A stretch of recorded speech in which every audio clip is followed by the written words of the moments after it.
Hello students, मैं अंजलि पयाल स्वागत करती हूँ आपका आईसीटी वर्चुअल क्लासरूम देहरादून से। कैसे हैं आप सब लोग? उम्मीद करती हूँ आप सब लोग अच्छे होंगे और अपनी लाइफ में बहुत बेहतर कुछ कर रहे होंगे। आज हम बात करें क्लास 12th की केमिस्ट्री की, और जैसा कि फर्स्ट चैप्टर चल रहा है ठोस अवस्था, तो ठोस अवस्था में हम लोग यहाँ पर बहुत सारी चीज़ें आप लोगों ने पढ़ ली थी कि ठोस अवस्था क्या होती है, किसी भी पदार्थ के बारे में आप लोगों ने पढ़ा था। फिर ठोस अवस्था के प्रकार देखे थे, क्रिस्टलीय और अक्रिस्टलीय ठोस। क्रिस्टलीय ठोस को आगे आपने और क्लासिफाई किया था और अलग अलग प्रकार देखे थे, उनके बारे में उनके एग्जाम्पल्स हमने देखे थे। यहाँ पर क्रिस्टल की बात की थी कि क्रिस्टल क्या होता है, क्रिस्टल जालक के बारे में हमने यहाँ पढ़ा था। तो आज के सेशन में आगे कंटिन्यू करेंगे और कुछ और नए टॉपिक्स को जानेंगे। ओके, तो आइए चलते हैं स्मार्ट बोर्ड की ओर। तो बच्चे, बहुत सारी चीजें आप लोगों ने यहाँ पर पढ़ ली थी। सॉलिड के बारे में बात की थी हमने, इसके अलावा अमॉर्फस एंड क्रिस्टलाइन सॉलिड्स यानी क्रिस्टलीय और अक्रिस्टलीय ठोस के बारे में पढ़ा था। ओके, तो कोई भी चीज होती है जो वो हम क्या बोलते हैं, वस्तु पदार्थ की श्रेणी में कब आएगी? जब उसमें द्रव्यमान है, आयतन है। ठीक है, तो वो पदार्थ है। आपके हाथों में बुक है, ये बुक आपकी वस्तु है, एक चीज है ना, किताब आपकी एक चीज है। इसमें एक आकार है और एक आयतन भी है, जगह घेर रही है ये, साथ ही साथ इसका आकार भी है, तो आप इसको पदार्थ बोल सकते हैं। फिर आप इसके गुणों की बात करते हैं तो इसमें अलग अलग प्रकार के गुण हैं। आकार आयतन इसका निश्चित है, यानी कि जिस आकार में ये आपको अभी दिख रही है बुक, ये ऐसी ही रहेगी। आप साल भर तक इस बुक को पढ़ते रहिए तब भी ये अपना आकार नहीं बदलेगी। ओके, वहीं पर आयतन की बात करते हैं तो जितना ये स्थान यहाँ पर घेर रही है, अगर आप इसको टेबल पे रखेंगे ये इतना स्थान घेरेगी, आप इसको बैग में डाल दीजिए वो इतना स्थान घेरेगी। तो आप क्या देख रहे हैं, आप इसके कुछ गुणों की बात कर रहे हैं, है ना। इन गुणों के आधार पर आप नोटबुक को या बुक को अपना क्या बोल सकते हैं कि ये ठोस है। फिर हमने कहा कि ठोस के कितने प्रकार होंगे, तो आपने कहा मैम एक अक्रिस्टलीय ठोस होंगे, एक क्रिस्टलीय ठोस होंगे। ओके, अक्रिस्टलीय ठोस आपके कौन से हैं? जिनमें आपको कण इस प्रकार से दिखेंगे।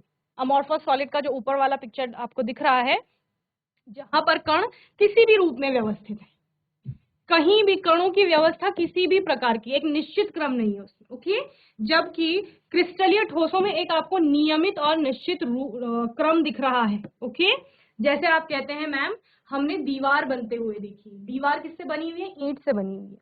तो ईंटों को जो कारीगर होता है वो एक क्रम में व्यवस्थित करता है, एक नियमित और निश्चित क्रम होता है जिसमें व्यवस्थित किया जाता है उन ईंटों को, और फिर आपकी दीवार बनती है। तो दीवार आपका पूरा ठोस हो गया क्रिस्टल, और उसके कण क्या हो गए? आपकी ईंटें हो गई। तो वो कण क्या होंगे जिनको आप ईंट कह रहे हैं? वो परमाणु हो सकता है, आयन हो सकता है, या अणु हो सकता है।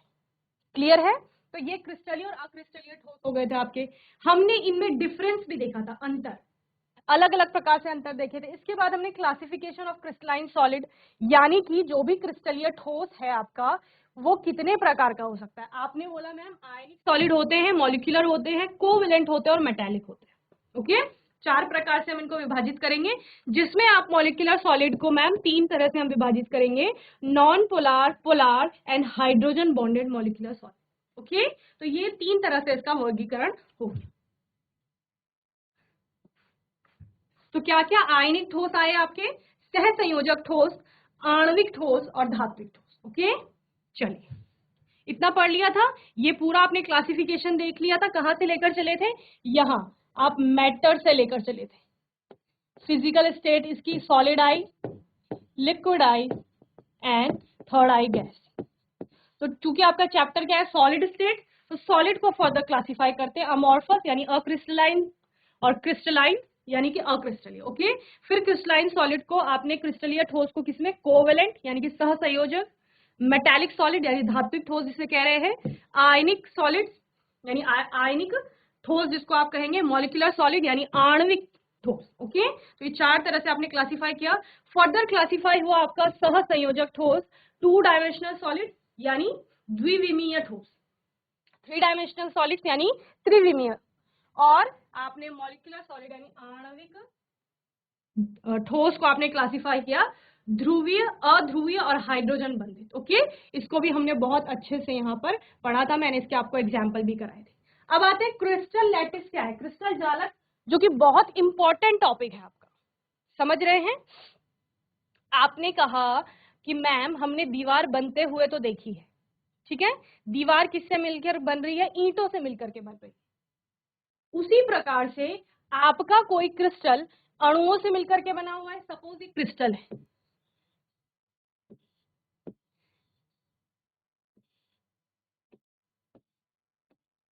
ये आपका कोई क्रिस्टल है, ये अणुओं से मिलकर के बन रहा है। अणु कैसे हो सकते हैं आपके? इस प्रकार से व्यवस्थित हो सकते हैं, ये। तो ये 4 अणु नीचे हैं, 4 अणु आपके ऊपर है।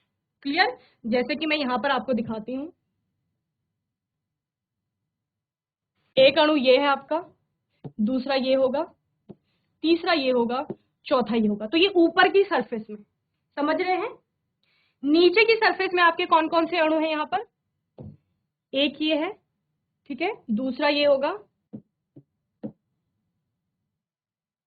अगर आप कोई भी सब, मैं यहाँ पे आपको अलग से दिखा देती हूँ, ठीक है। ये आपकी एक सतह है, जैसे आप नोटबुक पकड़ लीजिए अपने हाथ में, इस प्रकार से हथेली के ऊपर अपनी बुक रख लीजिए, तो बुक के आपको 8 कॉर्नर्स दिखेंगे। समझ रहे हैं? एक आपका बुक का ये ऊपर वाला कॉर्नर है, दूसरा आपका ये है, ठीक है, तीसरा आपका ये है, चौथा कॉर्नर ये है। अब दूसरी साइड भी होगी बुक की, जहां पर आपका एक कॉर्नर ये है, दूसरा ये है, तीसरा ये है, चौथा ये है। तो टोटल 8 हो गए। क्लियर है? ये ऊपर वाली सरफेस बन रही है इस प्रकार से, ये वाली, और नीचे वाली ये वाली है। समझ रहे हैं? तो ये अणु आपस में जुड़ रहे हैं और हम इनका ले लेते हैं सेंटर। तो हमने इनका सेंटर ले लिया, इसका भी हमने सेंटर पॉइंट ले लिया, इसका भी सेंटर ले लिया, इसका भी, इसका भी, इसका भी हमने सेंटर पॉइंट मान लिया, इसका भी, इसका भी और इसका भी। अब सभी को हमने आपस में जोड़ लिया।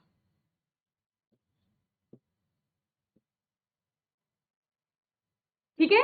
तो वास्तविक संरचना कैसी है अणुओं की? अणुओं की वास्तविक संरचना जो होगी वो कुछ इस प्रकार की होगी। समझ रहे हैं?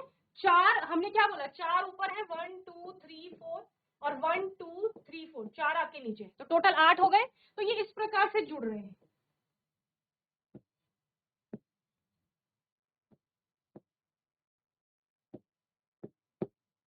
इस प्रकार से। समझ रहे हैं? तो आपने क्या किया, जो हमने अंदर बॉक्स बनाया है, इसको उठा लिया कि इसके आधार पर हम समझेंगे, तो उसका चित्र क्या हो गया, ऐसा हो गया। लेकिन वास्तव में तो अणु ऐसे है ना, स्फेरिकल। आपने क्या पढ़ा है? आपने पढ़ा है मैम, परमाणु जो होते हैं वो गोलाकार होते हैं। अणुओं की बात करते हैं तो वो अलग अलग प्रकार के होते हैं, लेकिन परमाणु की बात जनरली कर रहे हैं तो वो गोलाकार है। तो ये वाली वास्तविक स्थिति है। ओके, आपका कोई भी ठोस बना हुआ है इस गोलाकार परमाणु के समान बना हुआ है, लेकिन हमें चूंकि अच्छे से उसको समझना है, तो आपने क्या किया, आपने इन सभी गोलों का, आपने इन सभी गोलों का सेंटर पॉइंट मान लिया, ये बिंदु मान लिए, और इनको इस प्रकार लाइन से जोड़ लिया। इसका भी सेंटर, इसका, इसका, सभी का सेंटर मान लिया और इनको आपस में जोड़ लिया। ओके, तो इस प्रकार ये संरचना आपको प्राप्त होगी। समझ गए? एक्चुअली है क्या, एक्चुअली एक गोला है परमाणु, या फिर जिन भी कणों से मिलकर के वो बन रहे हैं वो गोलाकार हैं, और उनका हमने सेंटर पॉइंट लिया और उनको आपस में जोड़ लिया है। क्लियर? तो इस प्रकार से अब क्रिस्टल जालक क्या, हमने बोला पहले क्रिस्टल को समझना आवश्यक है कि क्रिस्टल क्या है। तो क्रिस्टल वही दीवार है, क्या है, वही दीवार है जो ईंटों से मिलकर बन रही है। अब ये ईंट आपके क्या है, ये आपका परमाणु हो सकता है, इसके अलावा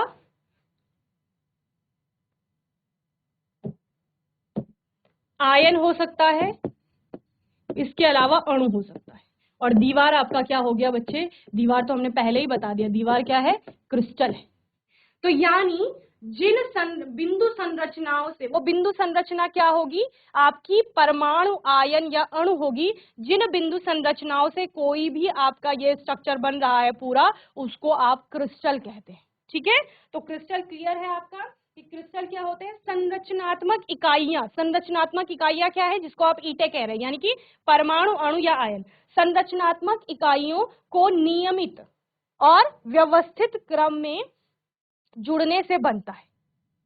ईंटों को कारीगर एक निश्चित और व्यवस्थित क्रम में लगाता है। ऐसे तो नहीं करता है कि सारे ईंटों का ढेर लगा देता है। वो क्या करता है, एक ईंट के बाद दूसरी ईंट रखता है इस प्रकार से, और फिर इनकी व्यवस्था इसी प्रकार से चलती रहती है पूरी।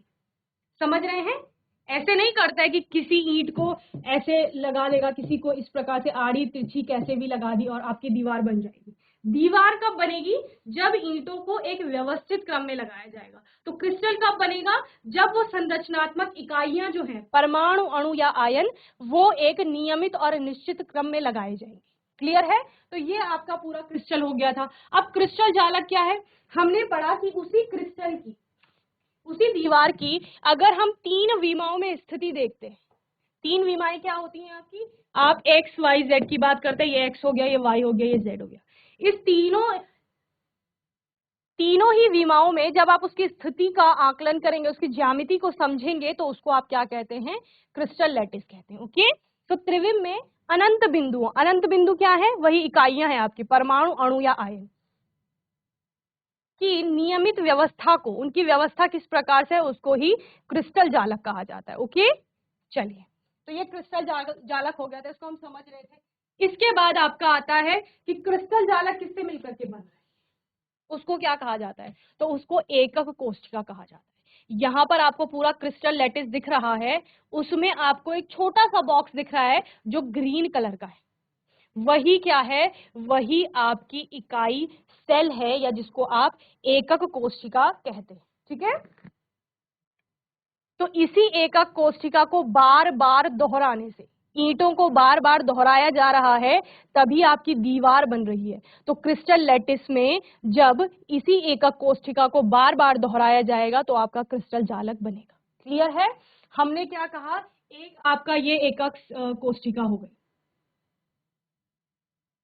दूसरी आपकी ये एकक कोशिका हो गई,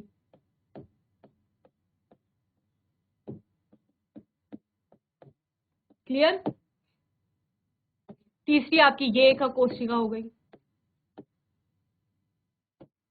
चौथी आपकी ये एकक कोशिका हो गई।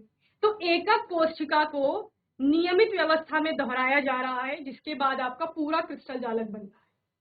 समझ रहे हैं? तो अभी एकक कोशिका को आप लोग अच्छे से पढ़ें। ओके, यूनिट सेल क्या है आपकी, तो यहाँ आपको कई सारी यूनिट सेल दिख रही हैं। इसमें देखिए, यहाँ पर आपको ये वाला बॉक्स जो है, इसको समझाया गया है।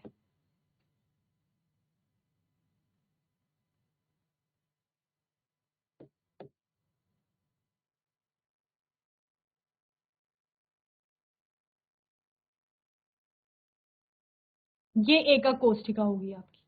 क्लियर है? और इसमें अनेक प्रकार की एकक कोशिकाएं हैं। समझ रहे हैं? इसके अलावा एक एकक कोशिका यहां है,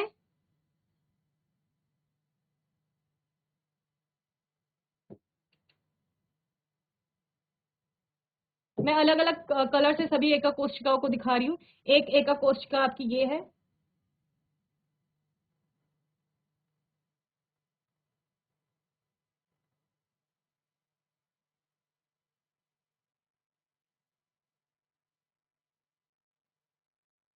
एक एकक कोशिका आपकी यहां है,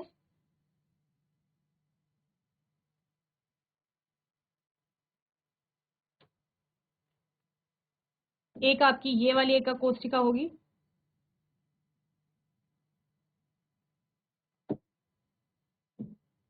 एक आपकी ये वाली होगी,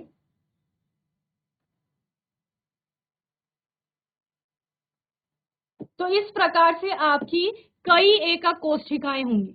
समझ रहे हैं?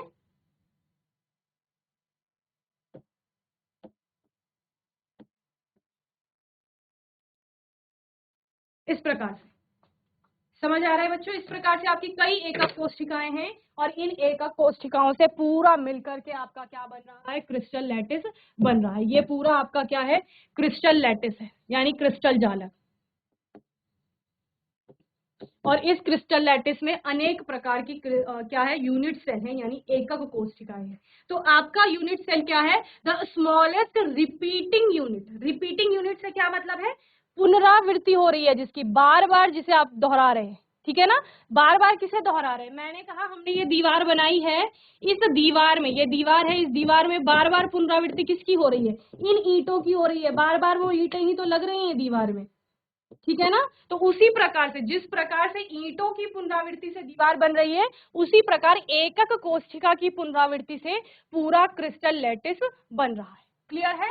The smallest repeating unit of the crystal lattice is the unit cell, the building block of a crystal. Okay, ये क्या है, ये यूनिट सेल है। जो आप बार बार एक ग्रीन कलर का बॉक्स देख रहे हैं, सेंटर में एक रेड देख रहे हैं, उधर ब्लू है, वायलेट है, येलो है। ओके, तो ये सारे क्रिस्टल लैटिस हैं और इनको बार बार दोहराया जा रहा है। ये एक समान है सभी, समझ रहे हैं, मैंने अलग अलग कलर से आपको दिखाया है, लेकिन सभी एक जैसे हैं। जैसे कि एक दीवार में सभी ईंटें एक समान हैं, उसी प्रकार से एक क्रिस्टल लैटिस में सभी एकक कोशिकाएं एक समान हैं और उनसे एक क्रिस्टल मिल करके बन रहा है। A lattice can be generated by repeating a small portion called the unit cell. Below are some of the different varieties of the unit cell. तो आप अलग अलग यूनिट सेल के बारे में पढ़ते हैं यहाँ पर, जिनमें कि आपका पहला है प्रिमिटिव क्यूबिक यूनिट सेल, जिसको आप सिंपल टाइप भी कहते हैं, सिंपल यूनिट सेल भी इसको कहा जाता है। सेकेंड है आपका body centred cubic unit cell और थर्ड है face centred cubic unit cell. Clear है। चलिए जल्दी से नोट करेंगे फिर आगे चलेंगे।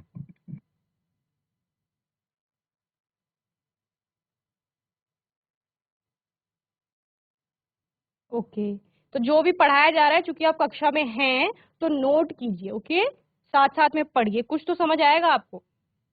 तो ठोस की बात करें, ठोस आपने देखे हैं क्या होते हैं, यहाँ पर ठोस के ही प्रकार देख रहे हैं। आपके पास जो नोटबुक है ना, उसकी बात कर रहे हैं, वो ठोस है। आपके पास जो चेयर में आप बैठे हो वो ठोस है। इसके अलावा यहाँ पर आपने बहुत सारी, आपने नमक देखा है ना सभी ने घर में, सॉल्ट होता है जो कॉमन सॉल्ट, साधारण नमक, वो साधारण नमक क्रिस्टल है एक। आप जब उसको देखोगे ध्यान से तो वो ठोस अवस्था में होता है, पाव आपको चूरा दिखता है उसका, लेकिन वो ठोस अवस्था, एक एक कण को अगर आप अच्छे से लेंस या माइक्रोस्कोप से देखोगे तो आपको क्रिस्टल दिखेंगे। तो उसी क्रिस्टल की बात हो रही है कि वो क्रिस्टल किससे बना हुआ है, वो छोटा सा नमक का एक जो पार्ट है ना, छोटा सा पार्टिकल, उसको उसमें इस प्रकार की संरचनाएं दिखेंगी आपको। उसी को हम क्या कह रहे हैं कि वो पूरा एक क्रिस्टल लैटिस है, आपका क्रिस्टल है वो, उसके अंदर यूनिट सेल्स आएंगी। तो हमने क्रिस्टल यानी उस पार्टिकल को दीवार माना है और वो यूनिट सेल यानी कि ईंटों से मिलकर के बना हुआ है, तो उसको ही हम समझ रहे हैं। ओके, तो हमने बात की एकक कोशिका की, इकाई सेल या मात्रक कोशिका या एकक कोशिका भी इसको कहा जाता है। ओके,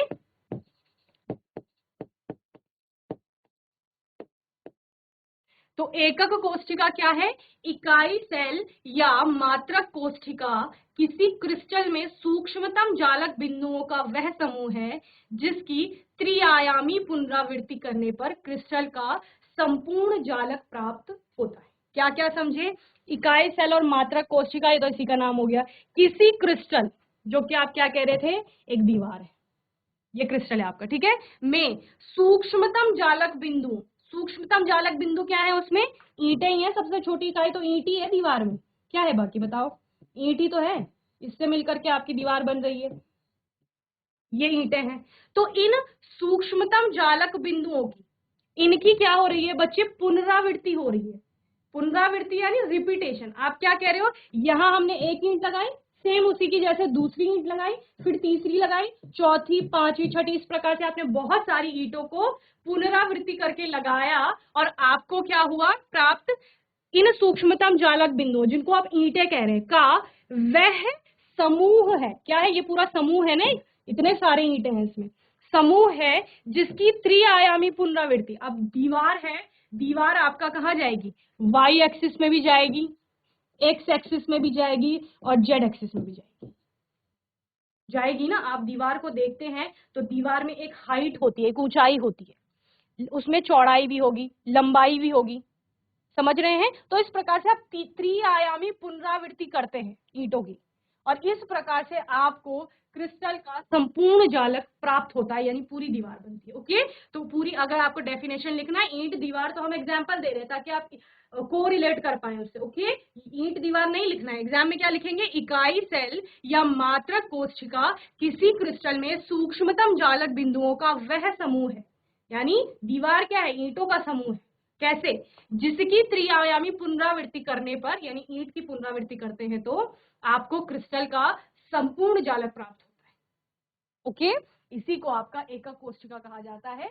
ये मुख्य 3 रूप से होता है, जैसे पहला है आपका, जिसको प्रिमिटिव भी कहा आपने, या आद्य या सरल या मूलभूत एकक कोशिका। ओके, तो एकक कोशिका के 3 प्रकार है यहाँ पर मुख्य रूप से। सबसे पहला आद्य या सरल या मूलभूत एकक कोशिका उसे कहेंगे। आप कह सकते हैं सरल एकक कोशिका, आप कह सकते हैं आद्य एकक कोशिका, या आप मूलभूत एकक कोशिका भी कह सकते हैं। दूसरा है आपका अंतःकाय या केंद्रित एकक कोशिका। ओके, और तीसरा है आपका फलक केंद्रित एकक कोशिका। ओके, तो इस प्रकार से ये एकक कोशिका कितने प्रकार की हो गई? 3 प्रकार की हो गई। ओके, चलिए नोट करेंगे जल्दी से।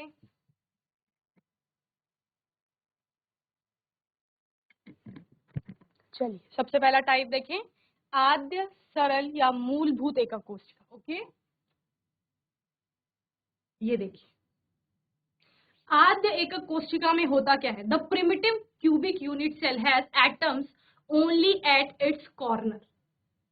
क्या कहा गया है? जो भी आपकी आद्य एकक कोशिका होती है उसमें जो परमाणु स्थित होते हैं या अणु आयन जो भी हैं, वो कहाँ स्थित होंगे? सिर्फ उसके कॉर्नर पे स्थित होते हैं। इसे ही क्या कहा जाता है? Each atom at a corner is shared between 8 adjacent unit cell, 4 unit cell in the same layer and 4 unit cells of the upper or lower layer. Therefore, only 1/8 of an atom actually belong to a particular unit cell. क्या समझ में आया इससे? इससे ये समझ में आया, जब आप क्यूब की बात करते हैं, घन घन देखा है आपने? घन कैसा होता है? घन आपका कैसा होता है बच्चे? इस प्रकार का होता है, जैसे ये बना है। एक घन को जब आप देखते हैं उसके कॉर्नर्स कितने होते हैं, कोने कितने होते हैं उसमें? तो एक उसका ये ऊपर वाला लेयर होता है, ये वाली लेयर होती है, और एक ये नीचे वाली लेयर होती है। 2 लेयर जिनको आप फेसेस भी कहते हैं। ठीक है, फेस तो इसमें टोटल 6 होंगे, लेकिन वैसे आप अगर लेयर के अकॉर्डिंग बोले तो जो भी आप 2 लेयर ले ले कोई सी भी, उनमें आपके 4 कोने बनते हैं। एक लेयर में 4 कोने आएंगे। क्लियर? तो ये ऊपर की लेयर में जब लूंगी तो इसमें 1 कोना, 2 कोना, 3 कोना, 4 कोना। क्लियर? नीचे की लेयर जब मैं लूंगी दूसरी वाली, तो उसमें भी 4 कोने आएंगे। तो इस प्रकार की एकक कोशिका में सिर्फ कोनों में आपके वो एटम, वो आपका मॉलिक्यूल या आयन उपस्थित होते हैं। क्लियर है? इसको आपका आद्य एकक कोशिका या सिंपल क्यूबिक यूनिट सेल और प्रिमिटिव क्यूबिक यूनिट सेल कहा जाता है। क्लियर है? चलिए नोट करेंगे।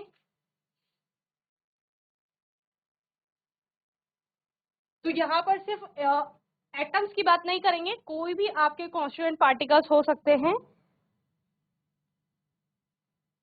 जिनसे कि वो क्रिस्टल मिलकर के बन रहा होगा। जैसे आप NaCl का एग्जांपल लेते हैं तो उसमें आप बोलते हैं कि वो आयन से मिलकर के बन रहा है, तो यहाँ पर क्या हो जाएंगे? यहाँ पर NaCl में यहाँ पर आयन्स हो जाएंगे। और क्या हो सकते हैं? ये मॉलिक्यूल भी हो सकता है, कहीं पर ये एटम भी हो सकता है।